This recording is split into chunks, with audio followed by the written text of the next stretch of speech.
नमस्कार दोस्तों, IIC class में एक बार फिर से स्वागत है। और आज हम डिस्कस करने वाले हैं 2021 के नाटा के बारे में।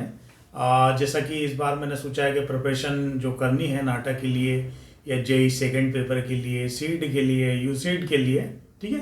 तो इन्हीं सब के एग्ज़ाम की भी बात करेंगे हम। और इन सब के प्रिपरेशन में इस बार कराने वाला हूँ। और फिलहाल मैंने सोचा है नाटा के लिए अभी क्योंकि मेरा फोकस नाटा के ऊपर ज़्यादा होता है। और जैसा कि करंटली जो एग्ज़ाम हुआ नाटा का, तो ये कोरोना के चलते उसका सिलेबस चेंज कर दिया गया था। और चेंज पैटर्न जो था वो आप जानते ही हैं कि आपको पार्ट ए में जो पूछा गया था, तो उसमें आपकी कॉग्निटिव स्किल्स को चेक किया गया था, जिसमें पीटीक्यू, एमसीक्यू टाइप के क्वेश्चंस थे।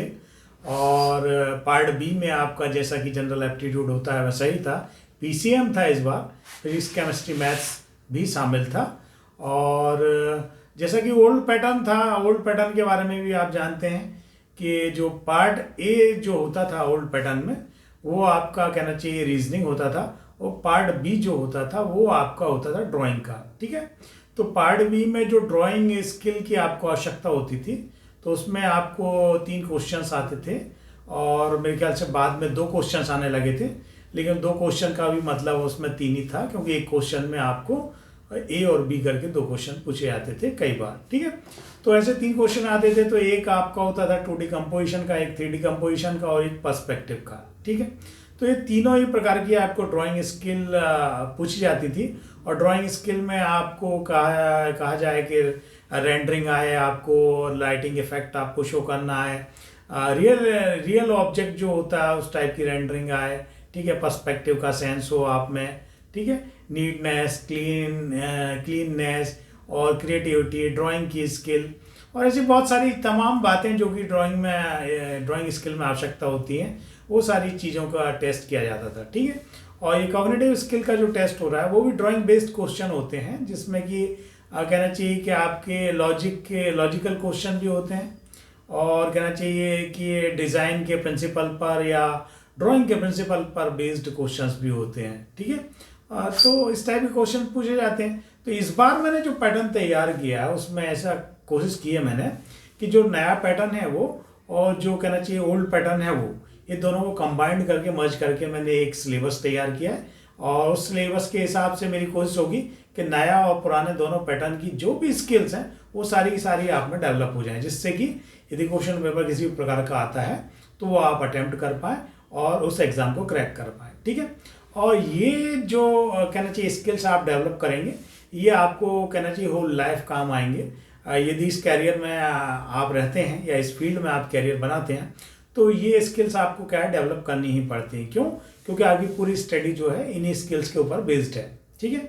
तो जो भी एक्सरसाइज आप करेंगे या आगे जो भी काम करेंगे वो इन्हीं स्किल्स के ऊपर काफ़ी कुछ डिपेंड करेगा। तो आपको ये तो डेवलप करनी है, तो अभी डेवलप हो जाती है तो ये आपके लिए अच्छा है, ठीक है। तो आज से मैं कहना चाहिए इस सिलेबस की शुरुआत करने वाला हूँ। लेकिन आज के लिए आज मैं आपको सिर्फ ये बताने वाला था कि इस टाइप से मैंने मर्ज किया है सिलेबस और अपनी एक स्ट्रेटेजी बनाई है, अपना एक सिलेबस बनाया है, उसके हिसाब से हम तैयारी करते हैं। और यदि आप इस चैनल से जुड़े रहते हैं, उस हिसाब से तैयारी करते हैं, तो डेफिनेटली आप में वो सारी स्किल डेवलप हो जाएंगी, ठीक है। तो अभी आज मेरे पास एक ये जो ड्राइंग आई है, ठीक है, श्वेतांग वाजपेयी के नाम से आई हुई, इस ड्राइंग के ऊपर थोड़ा सा डिस्कस करेंगे हम कि ड्राइंग में क्या कमियां हैं, क्या सही है, क्या गलत है, ठीक है। मेरे ख्याल से इस ड्राइंग को आप देख पा रहे होंगे, ठीक है। तो यदि इस ड्राइंग को देख पा रहे हैं आप, तो इसमें क्या है कि कौन कौन सी स्किल्स का टेस्ट किया जाता है। यदि ये ड्राइंग का पेपर होता और ये ड्राइंग बनाई जाती, तो इसमें कौन कौन सी चीज़ों का हमें ध्यान में रखना चाहिए, कौन कौन सी चीज़ें आपकी चेक की जाती हैं जिनके ऊपर मार्क्स होते हैं, ठीक है। जैसा कि हमने बोला था ड्राइंग स्किल की बात करेंगे, ठीक है। तो ड्राइंग स्किल इसमें देखी जाती है आपकी नीटनेस एंड क्लियरिटी, ठीक है, और रिलीवेंट एलिमेंट और ऑब्जेक्ट, ठीक है। क्लियरिटी और नीटनेस के साथ में आपका रिलीवेंट ऑब्जेक्ट आप बना पा रहे हैं या नहीं, ये ड्राइंग की स्किल में आपका देखा जाता है, ठीक है। तो जैसे यहाँ ड्राइंग स्किल की बात करें आप, ठीक है, तो नीटनेस और क्लियरिटी में कहना चाहिए ऑब्जेक्ट तो रिलीवेंट दिख रहा है कि समझ में आ रहा है कि क्या बनाने की कोशिश की है, ठीक है। कि जैसे कहा जाए रिलीवेंट का मतलब है यदि पिरामिड दिख रहा है तो वो पिरामिड बनाने की कोशिश की है, भले वो अच्छा नहीं बना है वो दूसरी बात है, लेकिन यदि ऑब्जेक्ट की बात करें तो रिलीवेंट ही ऑब्जेक्ट है। ठीक है, अभी कितने रिलीवेंट है इसकी बात हम आगे करेंगे। ठीक है, तो यहाँ रिलीवेंट की बात करें तो रिलीवेंट है ऑब्जेक्ट। हाँ, हालांकि ये ऑब्जेक्ट की यदि हम पर्सपेक्टिव की बात करें, ठीक है, दूसरी हम बात करते हैं पर्सपेक्टिव की। ठीक है, कि ये ऑब्जेक्ट की क्या पर्सपेक्टिव में बनाए गए हैं, ये सारे ऑब्जेक्ट 3D में बनाए गए हैं। ठीक है, एक पॉइंट से बनाए गए हैं। ठीक है, तो यहाँ रिलीवेंट इसलिए नहीं है क्योंकि ये सारे ऑब्जेक्ट का कहना चाहिए वैनिशिंग पॉइंट अलग अलग दिखाई दे रहा है। ठीक है, ये मल्टीपल पॉइंट से बने हुए ऑब्जेक्ट हैं सारे।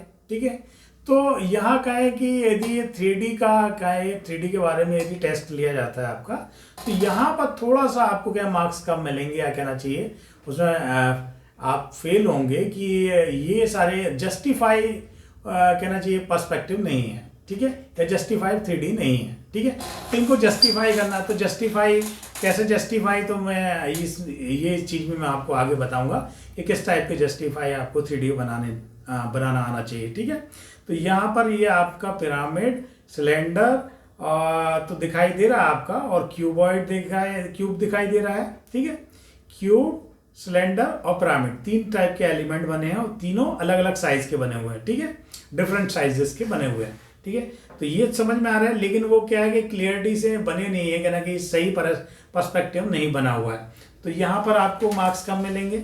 और बात करें शेड्स एंड शैडो की, ठीक है, तो यहाँ एक बार फिर से देखें आप। ठीक है, शेड्स एंड शैडो, तो जो हम रेंडरिंग की बात करते हैं, जो लाइटिंग इफेक्ट की बात करते हैं, वो हम काय की बात करते हैं, शेड्स की बात करते हैं। वो शेड्स के द्वारा ही या वो रेंडरिंग के द्वारा ही ऑब्जेक्ट को रियलिस्टिक बनाया जाता है। ठीक है, तो यहाँ पर क्या है, रेंडरिंग बड़ी महत्व रखती है कि रेंडरिंग से आप कहना चाहिए आपको सारा आइडिया मिलता है ऑब्जेक्ट के बारे में, कि उसकी डेप्थ के बारे में और उसकी बनावट कैसी है उसके बारे में, उसके शेप के बारे में, उसके फॉर्म के बारे में, ये सारी चीज़ों का आपको आइडिया मिलता है। ठीक है, तो यहाँ पर रेंडरिंग चूँकि लाइट का जो सोर्स है वो डेफिनेट नहीं बताया गया है, सही तरीके से नहीं सोचा गया है लाइट के बारे में, इसलिए क्या है कि शेड्स उसमें क्या क्लियरिटी से नहीं बने हुए हैं। ठीक है, ये ऑलमोस्ट पूरा क्या है कि कहना चाहिए ब्राइट ही दिखाई दे रहे हैं सारे एलिमेंट। ठीक है, यदि शेड्स होते हैं इनमें तो कुछ पार्ट आपके ब्राइट दिखाई देते, कुछ मिड टोन के दिखाई देते और कुछ डार्क टोन के दिखाई देते। ठीक है, लेकिन यहाँ पर सारे ब्राइट दिखाई दे रहे हैं, तो आपका कहना चाहिए शेडो में भी मार्क्स कटेंगे। ठीक है, तो अब हम देखेंगे कि उसमें ब्राइट और मिड टोन का और कहना चाहिए डार्क टोन में कैसे शो करते हैं और कैसे लाइटिंग इफेक्ट दिखाते हैं, उस लाइटिंग इफेक्ट के हिसाब से हम रेंडरिंग करते हैं। ठीक है, तो ये भी हम सीखेंगे। दूसरा बात करें हम शेडो की। ठीक है, क्योंकि अब आपको लाइट का मतलब उतना आइडिया नहीं लग पा रहा है इससे, तो यहाँ पर शेडो भी आपकी करेक्ट नहीं है। ठीक है, शेडो करेक्टनेस के मतलब बात करें तो मतलब कि आप देख रहे होंगे कि कुछ ऑब्जेक्ट छोटे हैं, कुछ ऑब्जेक्ट लंबे हैं, लेकिन उसके बाद भी लंबे ऑब्जेक्ट की शेडो छोटी है और छोटे ऑब्जेक्ट की शेडो बड़ी हो रही है। ठीक है, तो यहाँ पर और दूसरा डायरेक्शन की बात करें तो जो किसी एक डायरेक्शन से लाइट आ रही है, तो कम से कम ये कंपोजिशन को देख के समझ में आया कि लाइट का डायरेक्शन ये है, इसलिए सारे एलिमेंट की शेडो क्या है, ये इस डायरेक्शन में जा रही है। ठीक है, तो यहाँ पे क्लियरिटी नहीं है कि लाइट के डायरेक्शन की, इसलिए क्या शेडो भी ठीक से नहीं बन पाई है, और आपको थोड़ी सी क्लियरिटी नहीं है कि शेडो कैसे बनती है, तो शेडो भी क्लियर नहीं है। ठीक है, तो शेडो में भी आपके मार्क्स कट सकते हैं। ठीक है, और कंपोजिशन की बात करें हम, कंपोजिशन का सेंस मतलब कि आपने ये सारी चीज़ें अरेंज किस टाइप से की हैं, कितने क्रिएटिव तरीके से की हैं। तो यदि आप क्रिएटिविटी की बात करें तो यदि 10 में से या हम क्रिएटिविटी के मार्क्स देते हैं, तो क्रिएटिविटी यहाँ कंपोजिशन की बात करें तो कंपोजिशन यानी कि अरेंजमेंट जो आपने एलिमेंट का किया है वो कितना क्रिएटिव है, तो आप खुद देखकर समझ सकते हैं कि आप 10 में से इसमें कितने मार्क्स दे सकते हैं। ठीक है, तो यदि मैं कहूँ तो अभी मैं आपको 5 मार्क्स दे सकता हूँ इसमें। ठीक है, यदि 10 क्रिएटिविटी के मार्क्स हैं तो आपको 5 मिल सकते हैं। ठीक है, तो कहना चाहिए कि क्रिएटिविटी और ये सारी स्किल्स आप में हैं, लेकिन इनको थोड़ा सा निखारने की आवश्यकता है, तो जिससे कि आप ये बहुत ही ईजीली मतलब ज़्यादा नंबर आप ले सकते हैं। ठीक है, तो यहाँ पर यदि मैं आपको कहना चाहिए क्रिटिसाइज कर रहा हूँ या कुछ इस टाइप से आपको कह रहा हूँ कि इसमें ना मार्क्स कटेंगे उसमें मार्क्स कटेंगे, तो इसमें आपको बुरा मानने की बिल्कुल आवश्यकता नहीं है, बल्कि उन पॉइंट्स के ऊपर आपको मेहनत करने की आवश्यकता है। ठीक है, तो ये मैंने पूरा इन्हीं स्किल्स के बारे में पूरा मतलब कहना चाहिए सिलेबस तैयार किया है। ये सारे स्किल्स किस टाइप से हम डेवलप करें और कहना चाहिए 1 बाय 1 सारी स्किल्स हम डेवलप करेंगे। तो मैं यहाँ आपको बताऊंगा कि किस टाइप से ये पूरा सिलेबस चलेगा।